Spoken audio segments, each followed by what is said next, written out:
سیاست تدبر فصاحت کو کہتے ہیں، فہم و فراست کو کہتے ہیں۔ سب سے پہلے یہ سیاست حضرت امام حسن کی ہے جنہوں نے معاویہ سے صلح کی ہے۔ قابل تعظیم حضرات علماء کرام وڈالہ سندواں اور مضافات سے تشریف لائے ہوئے غیور خالص نظریاتی سنی دوستو، السلام علیکم۔ حضرت مولانا احسان اللہ فاروقی رحمۃ اللہ تعالی علیہ ان کے اس گلشن میں آج کی یہ تقریب سعید محبوب العلماء حضرت مولانا قاری فاروق احمد رحمۃ اللہ تعالی علیہ ان کی یاد میں تعزیت کے حوالے سے منعقد کی گئی۔ اللہ رب العزت حضرت کے درجات بلند فرمائے۔ یہ کاوشیں مدارس اور مساجد کے حوالے سے تھیں، یقیناً وہ ذخیرہ آخرت ہیں، اور اللہ رب العزت ان کے لیے صدقہ جاریہ اسے بنائے رکھے۔ میں آج کی اس تقریب میں بھی یہاں بیٹھے ہوئے سوچ رہا تھا کہ کیا گفتگو آپ کی خدمت میں رکھوں گا، کیونکہ تعزیتی سیمینار بھی ہے اور ربیع الاول کا مہینہ بھی ہے، تو اسی مناسبت سے مختصر وقت میں ایک ہی بات آپ کی خدمت میں عرض کرنے لگا ہوں۔ یہ جو دنیا ہے اس میں ہم یہاں پر موجود ہیں، اسے مختلف نام تو ہم دیا ہی کرتے ہیں، مختلف القابات سے نوازتے ہی ہیں، لیکن ذرا اس کی شروعات دیکھیے کہ اللہ نے حضرت آدم علیہ السلام کو جنت میں تخلیق فرمایا۔ تخلیق فرمانے کا مطلب ہے کہ جنت میں اللہ نے انہیں بنایا، پھر زمین پر بھیجا، اور پہلے سے ملائکہ کی مجلس میں اظہار بھی فرما دیا کہ انی جاعل فی الارض خلیفہ، میں زمین پر اپنا خلیفہ بنانے لگا ہوں، زمین کے لیے اپنا نائب بنا رہا ہوں، لیکن بنایا جنت میں۔ آپ حضرات کی توجہ ہے میری طرف؟ میری باتیں آپ تک پہنچ رہی ہیں؟ بنایا جنت میں، بھیجا زمین پر۔ بنایا جنت میں حضرت آدم کو اور بھیجا زمین پر۔ اور ذوق والوں کے لیے جملہ عرض کروں کہ زمین کے لیے بنایا نائب، زمین کے لیے خلیفہ بنایا، جنت میں بنایا، اور زمین سے چیزیں لے کر بنایا۔ مٹی زمین سے لی، آگ زمین سے لی، پانی زمین سے لیا، ہوا تو ہوا بھی زمین سے، عناصر اربع سے بنایا۔ یہ چیزیں زمین سے لیں، زمین کے لیے بنایا، لیکن بنایا جنت میں۔ اپنے عاجزانہ تخیلاتی طالب علمانہ سوال رکھا اپنے مولا کے سامنے، اللہ زمین کے لیے بنایا، زمین سے چیزیں لے کر بنایا، تو زمین پر ہی بنا لیا ہوتا۔ گویا اللہ بتانا یہ چاہتے ہیں، مشیت سمجھانا یہ چاہتی ہے کہ جناب آدم کو اس لیے جنت میں تخلیق فرمایا کہ ہر آدمی یہ ذہن میں رکھے کہ میرا اصل ٹھکانہ جنت ہے۔ جملہ تو بڑا تھا، بہرحال سبحان اللہ نہیں بھی آئی تو کوئی بات نہیں، گزارا کروں گا، آپ کی مسکراہٹ پہ گزارا کروں۔ جناب آدم کو اس لیے جنت میں تخلیق فرمایا کہ ہر آدمی یہ ذہن میں رکھے کہ میرا اصل ٹھکانہ جنت ہے۔ اب تھوڑا اس لیے کہ ہر چیز اصل کو لوٹتی ہے۔ یہ پانی ہے، اسے آپ بہائیں، کسی اونچی جگہ پہ کھڑے ہو کے بہائیں، پہاڑی پہ کھڑے ہو کے بہائیں، چھت پہ بہائیں، یہ نشیب کی طرف جائے گا، اس کا ٹھکانہ نشیب ہے۔ آگ جلاؤ وہ اوپر کو اٹھے گی، پاپ کو چھوڑو وہ ہوا میں تحلیل ہو جائے گی۔ ہر چیز کل شیء یرجع الی اصلہ، ہر چیز اصل کو لوٹتی ہے۔ تو جناب آدم کو اس لیے جنت میں تخلیق فرمایا کہ آدمی یہ ذہن میں رکھے کہ میرا اصل ٹھکانہ یہ جو دنیا ہے، یہ میرا یہ لفظ اگر آپ کو یاد رہا تو اسے میں آخر میں آپ کے ایک گرہ لگا کر آپ کے حوالے کرنا ہے، اور میں نے زیادہ وقت بھی آپ کا نہیں لینا کیونکہ میرے بعد اساتذہ ہیں، میں تو طالب علم ہوں، ایک دو باتیں عرض کرنے لگا ہوں۔ یہ جو دنیا ہے جس میں ہم ہیں اور بڑے مزے سے ہیں اور یہ سمجھتے ہیں کہ ہم نے یہیں پہ رہنا ہے، دو چیزیں ہیں۔ ایک ہے، ایک آپ عموماً لفظ بولتے ہیں، ایک اعلیٰ ہے ایک ادنا ہے، یہ لفظ تو جانتے ہیں آپ، ایک لفظ اعلیٰ بولا جاتا ہے، ایک ادنا بولا جاتا ہے۔ اعلیٰ یعنی کہ اچھا، اعلیٰ معیاری، اعلیٰ بلند، ادنا گھٹیا۔ میں معنی ٹھیک کر رہا ہوں تو سر ہلا دیں تاکہ مجھے پتہ چلے، میں پھر اگلا لفظ آپ کے حوالے کروں۔ گھٹیا، ادنا کو گھٹیا، اعلیٰ بلند، عرفہ۔ ایک اعلیٰ ہے، ایک یہ دنیا کی میں ایک چیز آپ کے حوالے کرنے لگا ہوں کہ یہ کیا ہے جس میں ہم رہتے ہیں اور بڑے مزے سے ہیں اور کہتے ہیں کہ یہیں پر ہی ہیں، کہیں اور تو ہم نے ہلنا ہی نہیں۔ اعلیٰ، ادنا، یہ دونوں لفظ مذکر ہیں۔ یہ تو آپ نے مدارس والے بھی جانتے ہوں گے اور اسکول جو پڑھتے ہیں وہ بھی مذکر مؤنث دونوں نے کہیں پڑھا ہی ہوگا۔ یہ دونوں لفظ مذکر ہیں، ادنا بھی مذکر ہے، اعلیٰ بھی مذکر ہے، اور تانیث ہمیشہ مذکر سے کم ہوتی ہے درجے کے لحاظ سے۔ اعلیٰ کی تانیث ہے علیا، ادنا کی تانیث ہے دنیا۔ یعنی کہ دنیا کی آپ حیثیت دیکھیے، ہر بندہ اعلیٰ، مکان اعلیٰ، ادنا کی طرف کوئی نہیں جائے گا۔ گاڑی اعلیٰ، ادنا کی طرف کوئی نہیں جائے گا۔ منصب اعلیٰ، ادنا کی طرف کوئی نہیں جائے گا۔ کاروبار اعلیٰ ہو، ادنا کی طرف کوئی نہیں جائے گا۔ لباس اعلیٰ ہو، ادنا کی طرف کوئی نہیں جائے گا۔ ہر چیز اعلیٰ، جو ادنا کی طرف جائے آپ اسے اچھا نہیں سمجھتے، جو ادنا کو چاہے آپ سمجھتے ہیں، ہم سارے سمجھتے ہیں کہ یہ تو شاید عقل رکھتا ہی نہیں ہے، یہ اعلیٰ کو چھوڑ کر ادنا کی طرف بھاگ رہا ہے۔ اور ادنا کی پھر تانیث ہے دنیا، تو دنیا کو جو چاہے اسے عقل مند کیوں کہتے ہو؟ یہ تو ادنا کی بھی تانیث کو دنیا کہتے ہیں۔ تو یہ جو دنیا ہے اسے پھر ہم کچھ نام دیتے ہیں۔ میں زیادہ تمہید میں نہیں جاؤں گا، آپ کے کہیں بوجھ نہ بن جائے میری گفتگو۔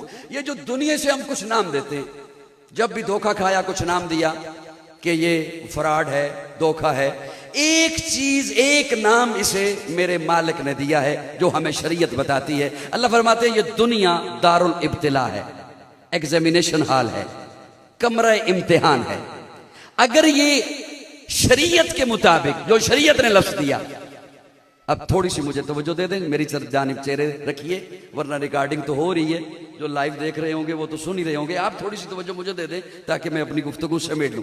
یہ جو دنیا، اسے ہم تو مختلف نام دیں، ایک نام اسے شریعت نے دیا کہ یہ دار الابتلاء ہے، ایگزامینیشن ہال ہے، کمرہ امتحان ہے۔ تو ہم سبھی اس کمرہ امتحان میں ہیں، ہم سبھی ایگزامینیشن ہال میں ہیں، ہم سبھی امتحان سے گزر رہے ہیں۔ میں اپنے مطالعہ کی، ادنا سا طالب علم ہوں، اپنے مطالعہ کی بنیاد پر کہہ رہا ہوں، ہم سبھی اگر امتحان میں ہیں تو یہ امتحان صرف دو ہیں، تیسرا امتحان نہیں ہے۔ ہم سبھی ان دونوں سے گزر رہے ہیں یا کسی ایک سے گزر رہے ہیں۔ یا امتحان ہے صبر کا یا ہے شکر کا۔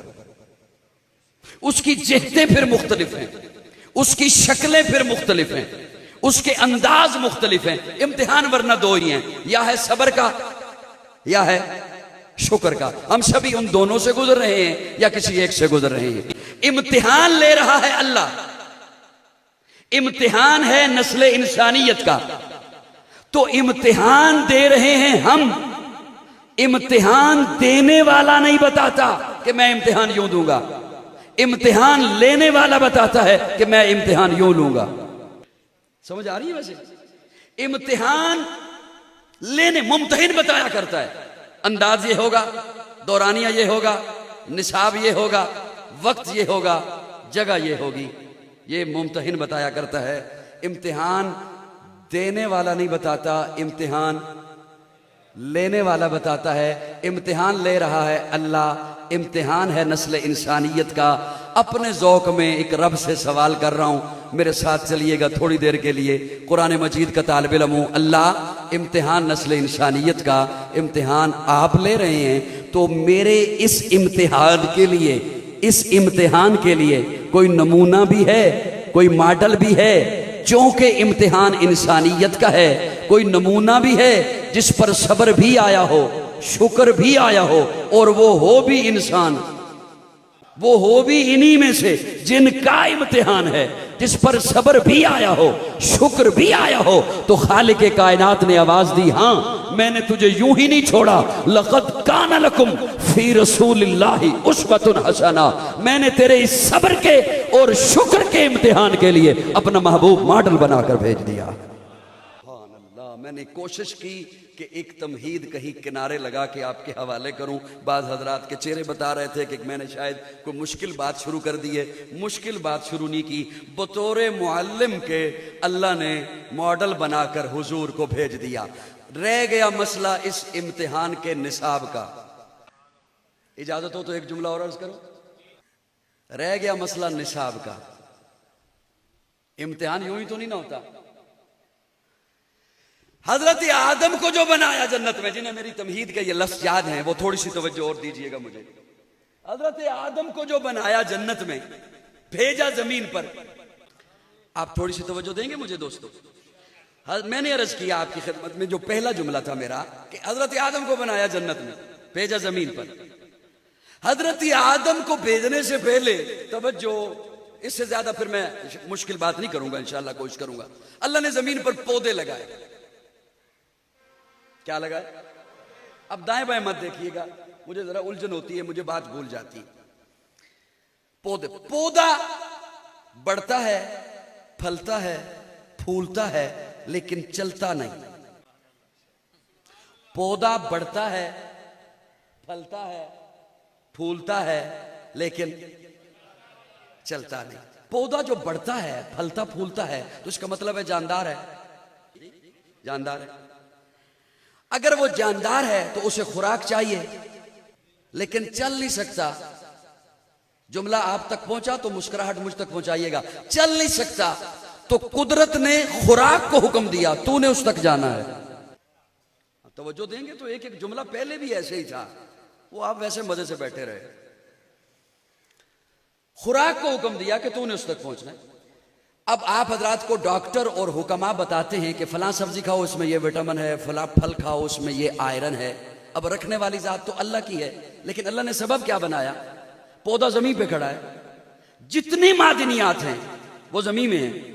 کوئلہ زمین میں، سونا زمین میں، چاندی زمین میں، لوہا زمین میں، تانبا زمین میں، نمک، تمام معدنیات، اور وہ بکھری ہوئی ہیں، مختلف جگہوں پر ہیں۔ کہیں سونا ہے، کوئلہ نہیں، کہیں لوہا ہے، نمک نہیں، مختلف جگہوں پر ہیں۔ وہ قدموں سے خوراک لیتا ہے، اور قدرت نے ان معدنیات کو حکم دیا کہ تو نے اس کے قدموں میں سمٹ کے آنا ہے۔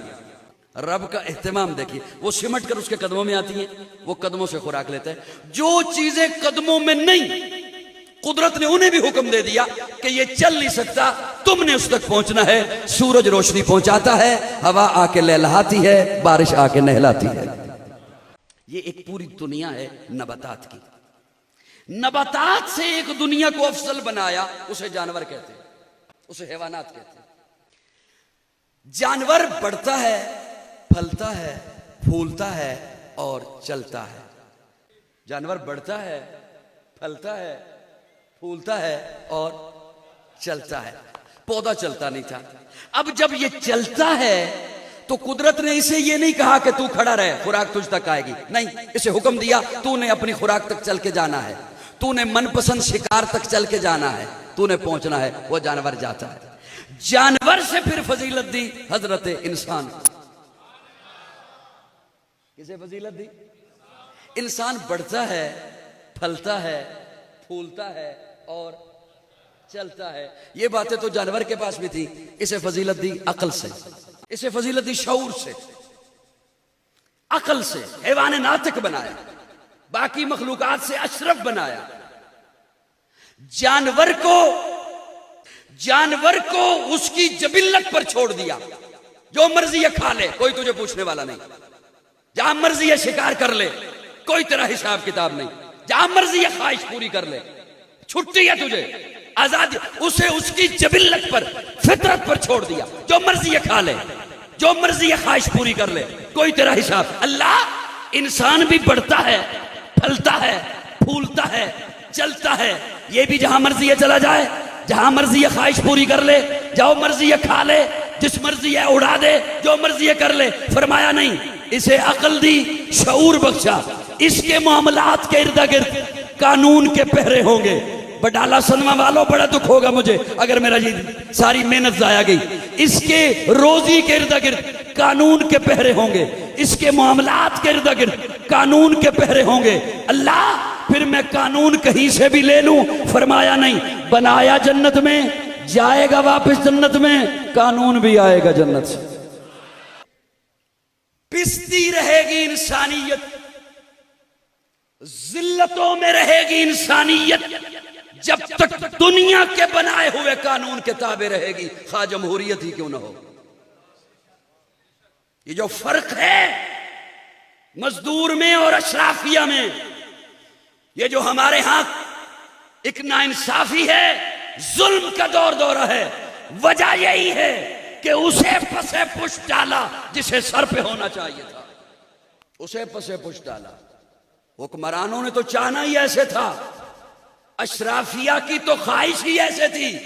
ہم بھی اسی پہ مطمئن ہیں، ہم ہی انہی کو لیڈر کہتے ہیں، ہم ہی انہی کو سربراہ مانتے ہیں، ہم ہی انہی کے پیچھے چلنے والے ہیں، ہم ہی ان کے نعرے لگانے والے ہیں۔ یاد رکھیے، انسان کو بنایا جنت میں۔ کسی کے ہاں بچہ پیدا ہونا، ہوتے رہتے ہیں بچے یہاں پیدا۔ اب بڑے حیرانگی سے مجھے دیکھ رہے ہو نا کہ میں نے کوئی عجوبہ لفظ بول دیا۔ بچہ پیدا ہو تو والدین چلے جاتے ہیں فوراً سے گورنمنٹس پہ، بوتیک پہ کہ 0 سائز کا لباس دے دو، سر ہلا دو، کیونکہ وہ اس وقت بچے کی ضرورت ہی 0 سائز ہے، اس کا وجود ہی اتنا ہے کہ 0 سائز کا لباس اسے دیا جائے۔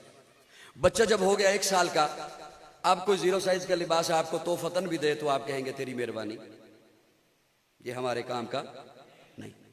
بچہ ہوا 5 سال کا، اب 1 سال والا لباس اسے نہیں آتا۔ بچہ ہوا 10 سال کا، اب 5 سال والا لباس اسے نہیں آتا۔ ایک وقت آتا ہے بچہ اپنے جوبن پر پہنچ گیا، جتنا میرے رب نے اسے قد عطا کرنا ہے اس قد کو پہنچ گیا، اب جو اس کے لباس کا سائز بنے گا اب یہی رہے گا۔ بچہ 20 سال کا ہوا، 4 میں بن رہا ہے۔ بچہ جب ڈبل ہو گیا 40 سال کا، اب 8 میں بنے گا، جی اب بھی 4 میٹر ہی میں بنے گا اگر درزی ایماندار ہوا تو۔ کہ آپ کا دھیان میری طرف رہے۔ رفتہ رفتہ جیسے بچہ بڑھتا گیا، تقاضا بدلتا گیا، لباس آتا گیا۔ اللہ نے جب یہ کائنات بنائی، کائنات چھوٹی سی بچی تھی، کچھ تھوڑے سے تقاضے تھے، جناب آدم لے کر آئے۔ کائنات بڑی ہوئی، تقاضا بدلا، نیا لباس چاہیے تھا، نیا قانون چاہیے تھا، جناب نوح لے کر آئے۔ کائنات اور بڑی ہوئی، تقاضے بدلے، نیا لباس چاہیے تھا، نیا قانون چاہیے تھا، جناب ابراہیم لے کر آئے، جناب موسیٰ لے کر آئے، جناب عیسیٰ لے کر آئے۔ جب کائنات اپنے جوبن پر پہنچی، اب ایسا لباس چاہیے تھا جو ہمیشہ کے لیے ہوتا، تو میرے آقا ختم نبوت کا تاج پہن کر قرآن لے کر آئے۔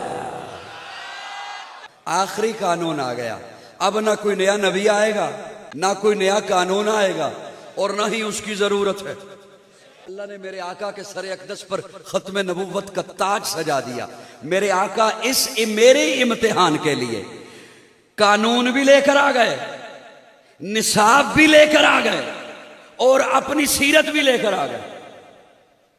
میرے آقا کی سیرت بھی آ گئی، حضور قانون بھی لے کر آ گئے، کتاب بھی لے کر آ گئے، اور اللہ نے خود فرما دیا، اللہ سب کو دیتے رہے، آدم آپ یہ لے جائیے من کتابن، بس یہ لے جائیے، ضرورت ہی اتنی ہے، من کتابن، کتاب میں سے لے جائیے۔ اس لیے فرمایا فتلقى آدم من ربہ کلمات، چند کلمے عطا کیے، یہ لے جائیے، ضرورت ہی اتنی ہے۔ آپ کے بعد نوح آ رہے ہیں، باقی وہ لائیں گے، نوح آپ یہ لے جائیے، آپ کے بعد ابراہیم آ رہے ہیں، باقی وہ لائیں گے، ابراہیم آپ یہ لے جائیے، آپ کے بعد موسیٰ آ رہے ہیں، باقی وہ لائیں گے، موسیٰ آپ یہ لے جائیے، آپ کے بعد عیسیٰ آ رہے ہیں، باقی وہ لائیں گے۔ اور جب میرے آقا کی باری آئی تو فرمایا اتممت علیکم نعمتی، محبوب جو پڑا ہے سارا لے جا، تیرے بعد آ رہا ہے کسی نے نہیں۔